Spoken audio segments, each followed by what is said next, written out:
ನಮಸ್ಕಾರ. ವಿಕೆ ಡಿಜಿಟಲ್ ನ್ಯೂಸ್ಗೆ ಸ್ವಾಗತ. ಕೇಂದ್ರ ಗೃಹ ಸಚಿವರಾಗಿರುವ ಅಮಿತ್ ಶಾ ಅವರು ಭಾರತದ ಇತಿಹಾಸದಲ್ಲಿಯೇ ಅತ್ಯಂತ ದೀರ್ಘಾವಧಿಯ ಗೃಹ ಸಚಿವರು ಎಂಬ ಹೊಸ ದಾಖಲೆ ಸೃಷ್ಟಿಸಿದ್ದಾರೆ. ದೆಹಲಿಯಲ್ಲಿ ಇಂದು ನಡೆದ ಎನ್ಡಿಎ ಮೈತ್ರಿಕೂಟ ಸಭೆಯಲ್ಲಿ ಕೇಂದ್ರ ಗೃಹ ಸಚಿವ ಅಮಿತ್ ಶಾ ಅವರನ್ನು ಪ್ರಧಾನಿ ನರೇಂದ್ರ ಮೋದಿ ಶ್ಲಾಘಿಸಿದ್ದಾರೆ. ಅಮಿತ್ ಶಾ ಅವರು ಇದುವರೆಗೂ ಅತಿ ಹೆಚ್ಚು ಕಾಲ ಸೇವೆ ಸಲ್ಲಿಸಿರುವ ಕೇಂದ್ರದ ಗೃಹ ಸಚಿವರಾಗಿದ್ದಾರೆ. ಮೇ 30, 2019 ಅಧಿಕಾರ ವಹಿಸಿಕೊಂಡಾಗಿನಿಂದ 2258 ದಿನಗಳನ್ನು ಪೂರೈಸಿದ್ದಾರೆ. ಮಾರ್ಚ್ 19, 1998ರಿಂದ ಮೇ 22, 2004ರವರೆಗೆ 2256 ದಿನಗಳ ಕಾಲ ಈ ಹುದ್ದೆಯನ್ನು ಅಲಂಕರಿಸಿದ್ದವರು ಹಿರಿಯ ಬಿಜೆಪಿ ನಾಯಕರಾಗಿದ್ದ ಲಾಲ್ ಕೃಷ್ಣ ಅಡ್ವಾಣಿ. ಅವರ ಅಧಿಕಾರ ಅವಧಿಯನ್ನು ಕೂಡ ಅಮಿತ್ ಶಾ ಮೀರಿಸಿದ್ದಾರೆ. ಅಮಿತ್ ಶಾ ಮೊದಲು ಮೇ 30, 2019 ಕೇಂದ್ರ ಗೃಹ ಸಚಿವರಾಗಿ ಅಧಿಕಾರ ವಹಿಸಿಕೊಂಡರು.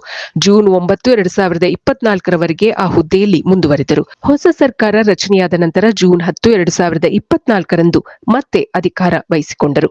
ಗೃಹ ಸಚಿವಾಲಯದ ಜೊತೆಗೆ ಅವರು ಕೇಂದ್ರ ಸಹಕಾರ ಸಚಿವರಾಗಿಯೂ ಕೂಡ ಸೇವೆ ಸಲ್ಲಿಸುತ್ತಿದ್ದಾರೆ. ಮಾಜಿ ಮುಖ್ಯಮಂತ್ರಿ ಎಸ್. ನಿಜಲಿಂಗಪ್ಪ ಅವರು ದೇಶಕ್ಕೆ ಮಾಡಿದ ಸೇವೆ ನಮಗೆ ಆಧಾರ ಎಂದು ಮುಖ್ಯಮಂತ್ರಿ ಸಿದ್ದರಾಮಯ್ಯ ತಿಳಿಸಿದ್ದಾರೆ. ಇಂದು ವಿಧಾನಸೌಧದ ಆವರಣದಲ್ಲಿರುವ ಕರ್ನಾಟಕದ ಮಾಜಿ ಸಿಎಂ ದಿವಂಗತ ಎಸ್. ನಿಜಲಿಂಗಪ್ಪ ಅವರ ಪುಣ್ಯಸ್ಮರಣೆಯ ಅಂಗವಾಗಿ ಪ್ರತಿಮೆಗೆ ಮಾಲಾರ್ಪಣೆ ಮಾಡಿದರು. ನಿಜಲಿಂಗಪ್ಪನವರು ಸ್ವಾತಂತ್ರ್ಯ ಹೋರಾಟಗಾರರು, ದೇಶ ಕಂಡ ಅಪ್ರತಿಮ ನಾಯಕರು ಎಂದು ಸಿದ್ದರಾಮಯ್ಯ ಬಣ್ಣಿಸಿದರು. ಕರ್ನಾಟಕ ಏಕೀಕರಣದ ನಂತರ ರಾಜ್ಯಕ್ಕೆ ಮೊದಲ ಮುಖ್ಯಮಂತ್ರಿಯಾದವರು ಎಂದು ನಿಜಲಿಂಗಪ್ಪ ಅವರನ್ನು ಸ್ಮರಿಸಿದರು. ಚುನಾವಣಾ ಆಯೋಗದ ಮೇಲೆ ಅನುಮಾನಪಟ್ಟಿರುವ ರಾಹುಲ್ ಗಾಂಧಿ ಅವರ ವಿರುದ್ಧ ಕೇಂದ್ರ ಸಚಿವ ಎಚ್.ಡಿ. ಕುಮಾರಸ್ವಾಮಿ ಅಸಮಾಧಾನ ವ್ಯಕ್ತಪಡಿಸಿದ್ದಾರೆ.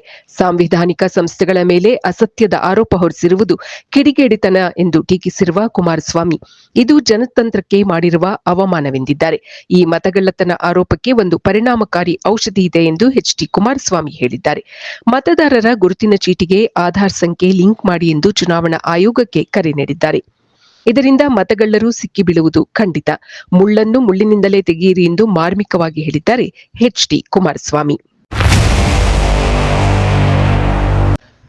ಸೋ ಫ್ರಮ್ ಸೋ ಚಿತ್ರದಿಂದ ಹೆಚ್ಚು ಫೇಮಸ್ ಆಗಿರುವ ರಾಜ್ ಬಿ ಶೆಟ್ಟಿ ಸ್ಟಾರ್ ನಟರಿಗೆ ಸಿನಿಮಾ ಮಾಡಲ್ಲ ಎಂದಿದ್ದಾರೆ. ಯೂಟ್ಯೂಬ್ ಚಾನೆಲ್ ಒಂದಕ್ಕೆ ನೀಡಿದ ಸಂದರ್ಶನದಲ್ಲಿ ಈ ವಿಷಯ ತಿಳಿಸಿದ್ದಾರೆ. ದೊಡ್ಡ ಬಜೆಟ್ ಚಿತ್ರಗಳು ಸ್ಟಾರ್ ನಟರನ್ನು ನಿರ್ದೇಶನ ಮಾಡುವುದಕ್ಕಿಂತ ಹೊಸಬರ ಜೊತೆಗೆ ಸಣ್ಣ ಬಜೆಟ್ ಸಿನಿಮಾ ಮಾಡುವುದೇ ನನಗೆ ಹೆಚ್ಚು ಇಷ್ಟ ಎಂದಿದ್ದಾರೆ ರಾಜ್ ಶೆಟ್ಟಿ. ಅಕಸ್ಮಾತ್ ಸ್ಟಾರ್ ನಟರ ಚಿತ್ರವನ್ನು ಮಾಡುವುದಾದರೆ ಕೇವಲ ಶಿವರಾಜ್ ಕುಮಾರ್ ಅವರಿಗೆ ಮಾತ್ರ ಚಿತ್ರವನ್ನು ನಿರ್ದೇಶನ ಮಾಡಲು ಬಯಸುತ್ತೇನೆ ಎಂದಿದ್ದಾರೆ ರಾಜ್ ಶೆಟ್ಟಿ.